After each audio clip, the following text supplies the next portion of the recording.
The Wall Street Journal came up with a list of 5 things that firefighters won't tell you. Let's check them out. When responding to an emergency, firefighters and EMTs are bound by oath to help you to the best of their ability. But as reported by MarketWatch's Daniel Goldstein, there are things they won't tell you. Here are the top 5. Number 1, we may not know what's wrong with you. While paramedics in the U.S. also typically have doctors to consult with via radio, most jurisdictions discourage consultations. So a couple things before she even finishes this one. She's correct that we may not know what's wrong with you. Dare I say, a lot of EMS calls, 911 calls, aren't actual emergencies. And there are a lot of reasons that you could be experiencing the symptoms that you are. If you have a stomach ache, there could be a million reasons for that. We may not know why. There might be things that we can give you to help with that or address that, but we might not know what's causing your particular problem. Second, she just said that consultations are discouraged. That is not true at all. If you don't know how EMS works, there's different levels of providers. There's EMT basics, there's EMT advanced, there's paramedics, there's a couple others, first responders, things like that. But depending on what level of responder you are, there are protocols laid out for you to do and implement certain treatments in certain situations. For example, if somebody is experiencing a stroke, there will be a protocol of this is the first thing you do, then this is the next thing you do, and if this doesn't work, then do that. And there's an entire book of protocols for a whole array of different things that could potentially be wrong. If you don't know what to do, or if it's not specifically addressed, or if there's a medication that the doctor wants you to call before you administer it, they want you to call them. When you are an EMS provider, you practice under a particular doctor's license. You don't have your own license to just do whatever you want. Ultimately, that medical director or medical provider, whoever you're practicing underneath, is responsible in some form for some of the decisions that you make based on the protocols. So that's pretty misleading to say that we don't know what's wrong with you and they discourage that we call. Of course they want you to call. Of course they don't want you to do something stupid or irrational based on what's going on at the time. Let's keep going. The first objective of any EMT is simply to stabilize and transport the patient to a higher level of care. Too many of us? Yes, our job is to stabilize and transport you to a higher level of care. Ultimately, paramedics and EMTs are not long-term care, right? We have to get people to hospitals. We have to get them more sustainable treatment. We are there to stabilize you, but there's also a lot of things we can do to fix your problem on the way to the hospital. So again, it's kind of right, but also kind of misleading as well. Are out of shape. The leading cause of line-of-duty fatalities isn't burns, smoke inhalation, or building collapses, it's heart attacks, which accounted for 47% of such deaths in 2012, according to the USFA. That's because even seemingly healthy people can be more vulnerable to heart attack under extremely stressful situations. And making matters worse, the Centers for Disease Control and Prevention estimates as many as 70% of firefighters, both career and volunteer, are obese. So I'm going to say something that's unpopular with probably a lot of firefighters. I do think that there are quite a few firefighters that are overweight. Obese? I don't know about that. I don't know particularly how they're measuring that. I think if you go to any station, you're going to find a handful of firefighters that are overweight. And I do think that that is something that should be remedied. But to say that the fact that they're overweight is the reason that they're having so many heart attacks, again, is kind of misleading. There's a lot of other factors at play here. Lack of sleep, stress levels, cortisol levels, extreme conditions in that kind of heat. Even like they said, seemingly healthy people can have issues with that when they're put under that level of stress. Firefighters do go through a lot of different tests when you get hired. A lot of times you'll have to do a stress test before you get hired, where they'll just check your heart, make sure there's no big issues. A lot of departments implement annual physicals for cancer screenings and other things. But to say that just because most firefighters are obese, I don't think that that's true at all. There are a lot that are overweight, but to say that that's the reason that there's the heart attacks, again, that's probably not the full story. Number 3, we only work 8 days a month. A traditional firefighting shift is usually 24 hours on and 48, even 72 hours off. So I have to stop her right there. There's usually 30 or 31 days in a month.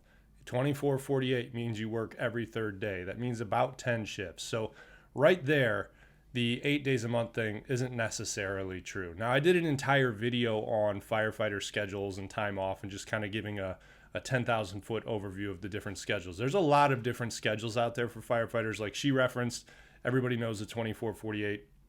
There's the 48/96. There's the California swing schedule. There's a variety of different variations of different schedules for firefighters. But again, depending on where you work, you might work more than 8 days a month. You might work more than 10 days a month. You might work less. But again, it's structured very differently. So just to make a blanket statement that firefighters only work 8 days a month, again, isn't necessarily true and can be kind of misleading as well. That usually works out to about 8 shifts a month, but you have to take into account firefighters and paramedics also work nights, weekends, and holidays. Number 4. So they got that part right. We do work nights, weekends, and holidays, 24 hours a day, 365 days a year. Whenever people bring this up, a lot of firefighters get real defensive about it, about the fact that we only work 8 days a month. The other thing that they're forgetting to talk about is those 8 days is 24 hours out of the entire day.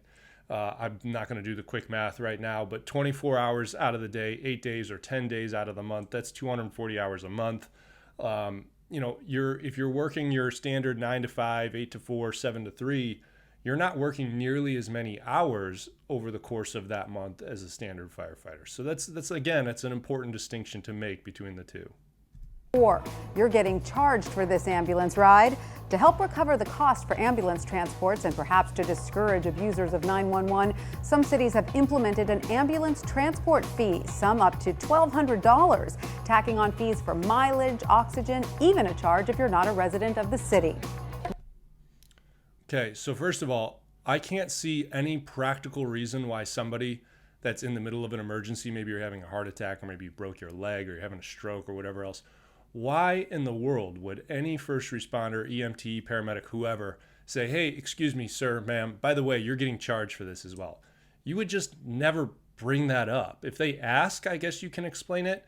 But that's why would anybody even just bring that up? But also, to that point, that also depends on where you work and live. For example, if you work in town A and a resident from town B uses the services of town A, town B will probably be charged a fee because their taxes don't go to town A. Makes perfect logical sense. Now, some cities will operate where it doesn't really matter where you live. Even if you are a resident, if you are using their services, they're charging you in addition to your taxes and stuff like that. But again, it depends. And then they talk about 911 abusers. Let me be the first to tell you, a ambulance fee does not dissuade 911 abusers at all. Abuse of the 911 system is rampant, particularly the EMS system. The calls that you will get for people claiming that they're having an emergency, it's insane, some of the things people call for emergencies. I've got all sorts of stories. Ask any paramedic, EMT, any first responder about people that'll call and say that they're having an emergency, and it's just the most ridiculous non-emergency emergency ever. So that doesn't dissuade 911 abusers at all. Number 5, we don't fight many fires anymore. Thanks to improvements in fire protection, firefighters actually have fewer fires to fight these days. The vast majority of fire and medical 911 calls in the country, about 80%, are for medical emergencies. Still, the nation's 1.1 million firefighters stay busy, remaining jack-of-all-trades rescuers when it comes to car crashes, rescues, and other emergencies. So again, that last little bit there is pretty misleading. People like to reference that quite a bit. A bunch of things there. The first thing, they talk about better fire protection. Well, fire prevention is an arm of the fire department. They are the one implementing the codes. They are the ones enforcing the standards to make places safer. Those are firefighters. The Fire Prevention Bureau are firefighters. And so because we have more fire prevention and better fire prevention, those are the people that you're hiring under the fire department to decrease the number of fires. The next thing is, they always say we have less fires as though that's a bad thing. That's a good thing. When we have less fires, that means we're doing our job and we're doing it well through prevention.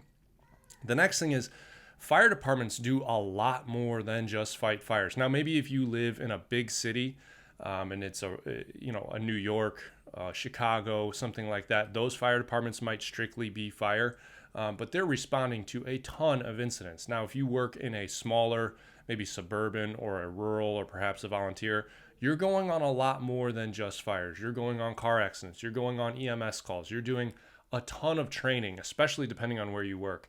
And that's the other thing that throws me off is people like to talk about how, well, firefighters just work out and they don't do much all day. But then they'll be the first to jump on any public safety, especially police, when they say they're undertrained. They need more training. Well, that's what we're trying to do when we do have off time between calls. You're trying to improve your skills so that when that call does come in, when it's your family member or somebody else's family member, you're able to respond well, quickly, and succinctly.